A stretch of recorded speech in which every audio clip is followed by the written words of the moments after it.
Andreas Dombret is an executive board member of Germany's central bank. Andreas, welcome. It's an easy question. Can you answer it for us? Will quantitative easing work in Europe? It's not that easy to answer. And we don't have any experience whatsoever with this quantitative easing. So everybody who knows this now should speak up. Do you have doubts? The idea of the quantitative easing is, of course, to end a too long time and period of low inflation rates. And the inflation rates are very low. You must have seen what was announced today in Nicosia, Cyprus. So there is an issue with a too low inflation rate, and that is, according to the plans of the European Central Bank, going to go back into 2017 to a reasonable figure which is closer to the goal of 2% or close to 2%.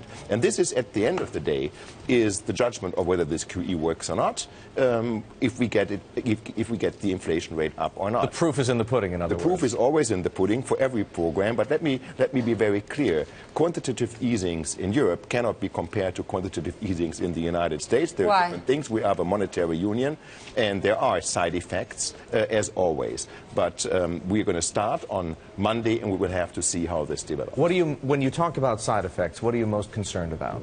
If you buy government bonds at a large scale, what you do is, of course, you lower the incentive for government to do the structural reforms, which we actually do need in Europe, and especially in the Eurozone and parts of the Eurozone. So it's always a balance of, what kind of effect on the positive side do you have, and what kind of negative sides do you have. We do need to do more in order to increase our competitiveness, and if yields are very low because of a quantitative easing, that may give signals that no more structural reforms or less structural reforms are needed. If it were up to you, would the ECB be embarking on a program of quantitative easing, or are there other options they should have considered first?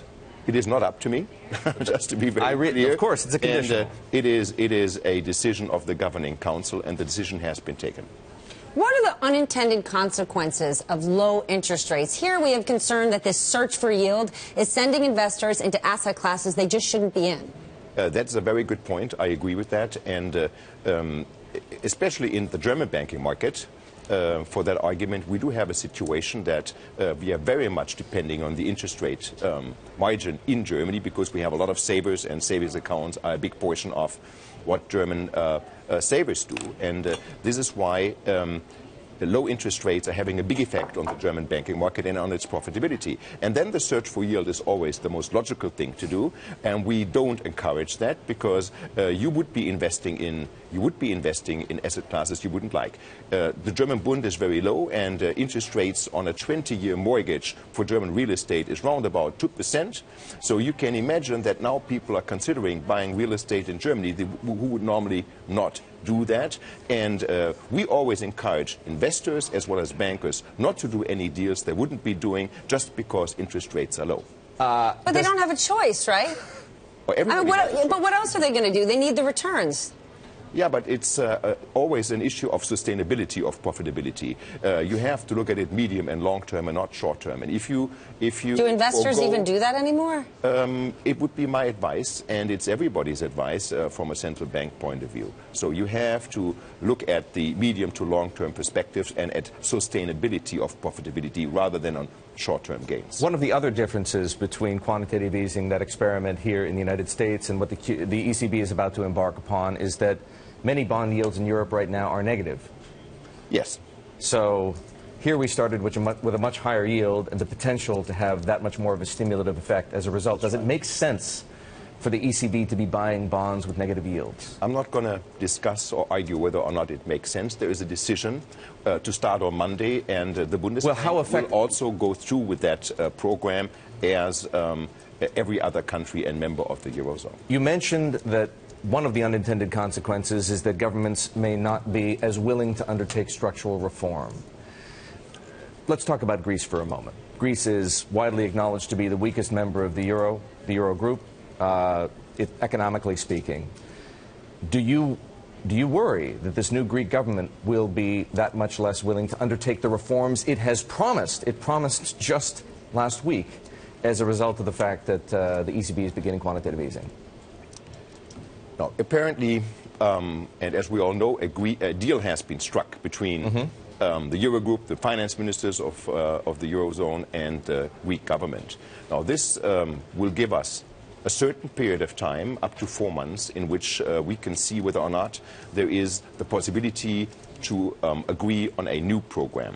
But there is no doubt in my mind that Greece needs a program, either an extension of the existing program as we have it right now for 4 months, or a new program in order to be able to go through with their structural reforms and keep their economy going. It is quite important that that the Eurozone remains and the monetary union remains a union of stability.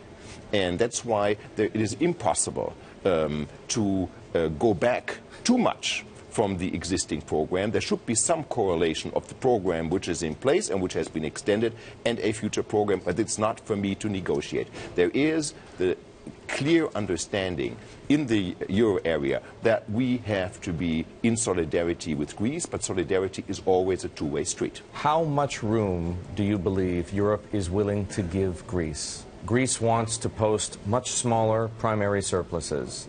The current program calls for a primary surplus next year of 4.5%. The finance minister says we can't live with anything higher than 1.5%.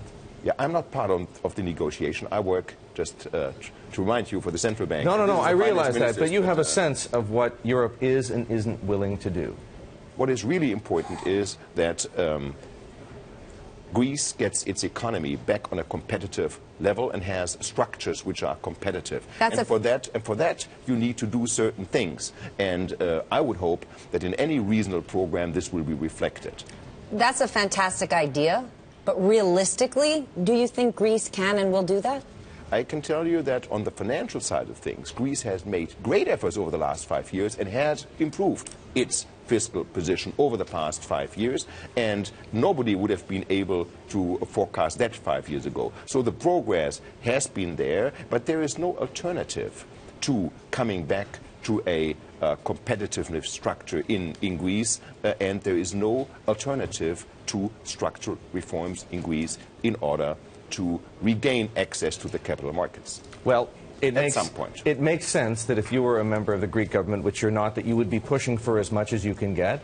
And it makes sense that other members of the Eurogroup should be pushing back as much as they can in order to arrive at a consensus or a compromise. But there's an emotional component to this argument, and you've seen it play out. Is there a danger in this game of chicken, as it were, to see who's willing to blink first? It is really important that that the Greek government understands that euro area wants to help, but we have to play by the same rule book everywhere. If I talk about our monetary union being a union of stability, it also has to have the same rule book, and I think the Greek government realizes this very much. All right, Mr. Dombret, thank you very much. Thanks Good to have you. Andreas Dombret, he is an executive board member of the Bundesbank, that is Germany's central bank.